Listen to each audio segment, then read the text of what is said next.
পুরোটা সুন্দর দুটি কদম বসন্তীপিত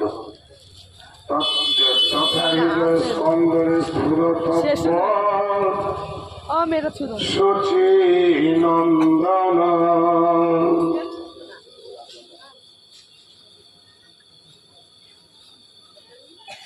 শ্রী শ্রী চৈতন্য চরিতামৃত।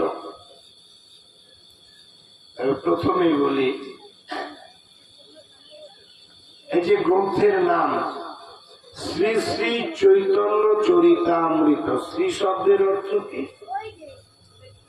শ্রী শব্দের অর্থ হচ্ছে সুন্দর, তাই না? শ্রী শব্দের অর্থ সুন্দর। শ্রী শব্দের অর্থ যদি সুন্দর হয়, এখানে কিন্তু একটি শ্রী উল্লেখ করা হচ্ছে না, এখানে উল্লেখ করা হচ্ছে দুটো শ্রী।